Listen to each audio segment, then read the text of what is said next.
Assalamualaikum warahmatullahi wabarakatuh.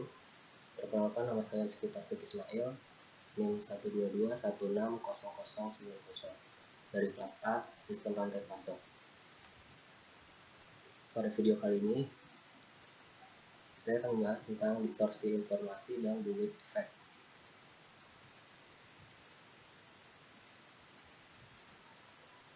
Topik pembahasan pada video kali ini adalah topik 6 yang diantaranya mencakup definisi dari bullwhip effect dan akibat yang ditimbulkannya, kemudian penyebab terjadinya distorsi informasi dan bullwhip effect pada supply chain.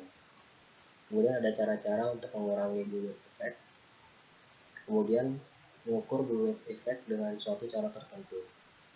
Dan yang terakhir ada Burgen mendemonstrasikan bullwhip effect. Bullwhip effect. Bullwhip effect adalah suatu keadaan yang terjadi dalam supply chain di mana permintaan dari customer mengalami perubahan atau distorsi. Terdapat perbedaan pola pesanan yang fluktuatif dari waktu ke waktu di sepanjang rantai supply chain yang dapat disebabkan oleh berbagai macam hal. Ketidaksesuaian ini menyebabkan ketidakefisienan dalam supply chain. Kemudian di sini ada ilustrasi dari bullwhip effect. Lambang persegi hitam ini melambangkan permintaan akhir. Untuk yang segitiga putih ini melambangkan order retailer. Kemudian untuk yang lambang silang ini untuk melambangkan order distributor. Bentuk dari grafik ini seperti pecutan cambuk atau bullwhip, yang dimana sehingga ini dinamakan bullwhip effect. Kemudian akibat yang ditimbulkan. Terdapat banyak beberapa akibat yang ditimbulkan dari bullwhip effect. Salah satunya adalah kesalahan dalam memproduksi jumlah barang. Ketika pabrik atau perusahaan salah dalam memproduksi jumlah barang, maka akan terjadi penumpukan barang di gudang atau storage. Penumpukan barang ini akan menambah biaya penyimpanan yang pastinya akan merugikan pabrik itu sendiri. Terlebih lagi apabila dalam masa penyimpanan ini terdapat barang yang cacat atau defect, sehingga pabrik akan mengalami kerugian. Dari semua hal yang terjadi akan menghasilkan hilangnya pelanggan dari produk tersebut. Kemudian penyebab terjadinya distorsi informasi dan bullwhip effect. Yang pertama ada pembaruan ramalan permintaan. Ramalan permintaan di sini terdapat base stock atau yang sering disebut sebagai safety stock. Safety stock merupakan tingkat base stock yang bergantung pada estimasi peramalan. Hal ini diperlukan penyesuaian atau perubahan permintaan persediaan yang akan menyebabkan terjadinya variabilitas. Kemudian penyebab terjadinya juga ada fluktuasi harga. Kemudian juga ada rationing and shortage gaining. Dan tadi ada order batching atau penentuan jumlah pesanan.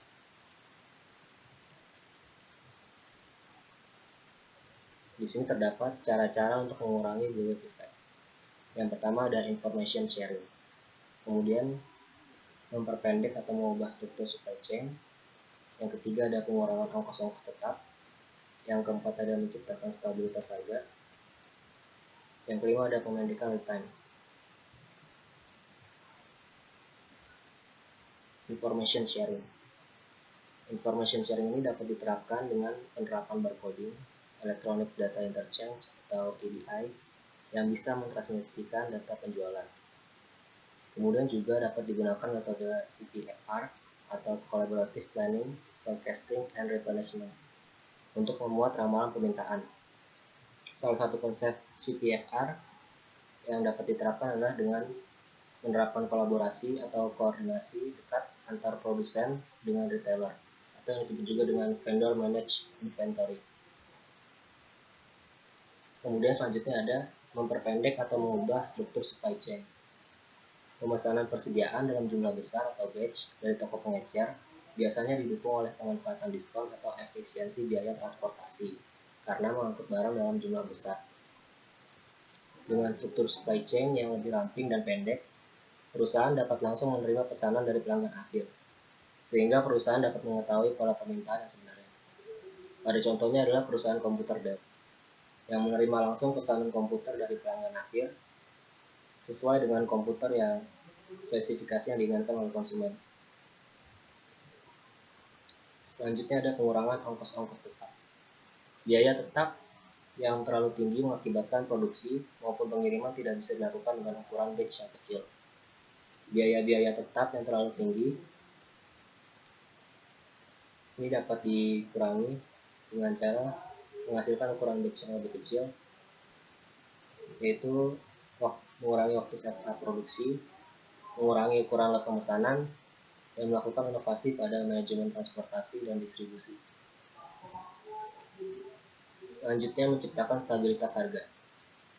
Pemberian potongan harga atau diskon oleh penyalur retail harus dikurangi atau diarahkan ke pengurangan harga secara kontinu. Pengurangan bullet effect dilakukan dengan cara mengurangi variabilitas yang inherent dalam proses permintaan konsumen.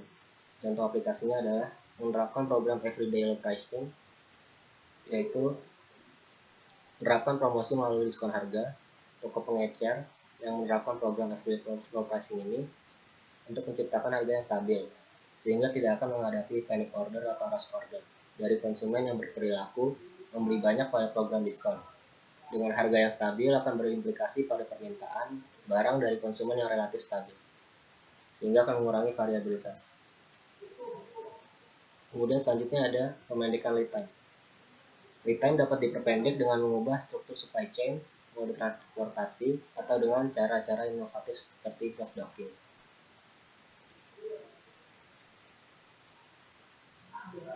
Perbaikan manajemen penanganan order, penjadwalan produksi juga dapat dilakukan, kemudian juga dapat dilakukan perbaikan pengiriman yang lebih baik.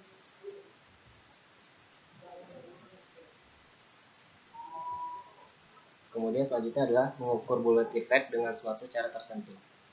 Secara matematis dapat dituliskan sebagai berikut. Bullet effect sama dengan CP order dibagi CP demand. Yang dimana CP order ini bisa didapatkan dari S order dibagi M order, atau standar deviasi order dibagi dengan rata-rata order.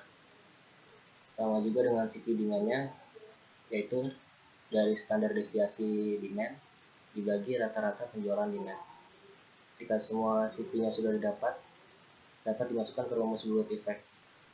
CP di sini adalah koefisien variansi.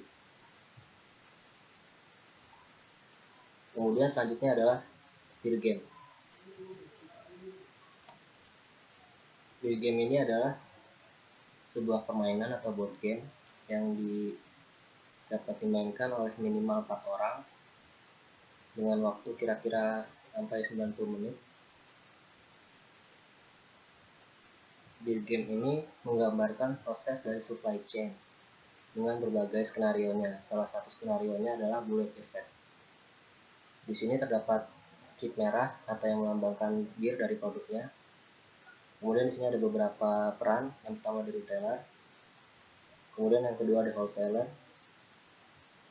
kemudian ada distributor, dan yang terakhir di situ ada pabrik atau factory. Langkah pertama adalah untuk memainkan beer game, pemain diharuskan untuk menggeser chip yang ada sesuai dengan skenario yang dimainkan. Kemudian step selanjutnya adalah mengisi order. Retailer mengambil kartu untuk melihat berapa order. Tadi tulis 4 di minggu pertama, sehingga retailer harus meletakkan 4. Kemudian juga distributor dan wholesaler melihat ordernya dan menggeser 4 bir. Kemudian informasi sampai ke factory juga akhirnya menggeser 4 bir. Dan factory mulai memproduksi, memasukkan ke post production delay. Angka ketiga adalah menempatkan order. Retailer menulis order yang akan diletakkan. Bagaimana juga dengan distributor dengan wholesaler,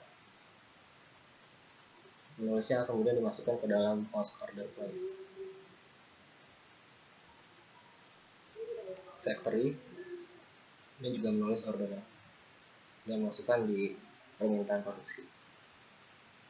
Langkah keempat adalah menulis form. Di sini form dapat dibedakan dengan berbagai perannya, yaitu retailer, wholesaler, dan lainnya. Kemudian juga terdapat info inventory, backing, dan order. Dan di sini dimulai permainan yang sebenarnya. Pada tumpukan kartu bisa saja didapatkan distorsi informasi yang dapat menghasilkan bullet effect.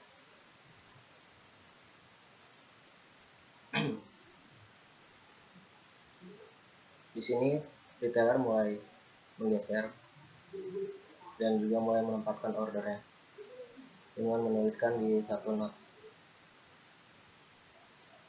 Ketika sudah, dimasukkan ke order place seperti biasa, kemudian mengisi form.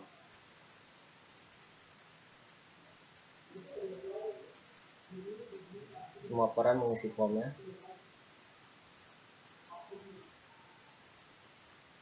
Dan ketika sudah,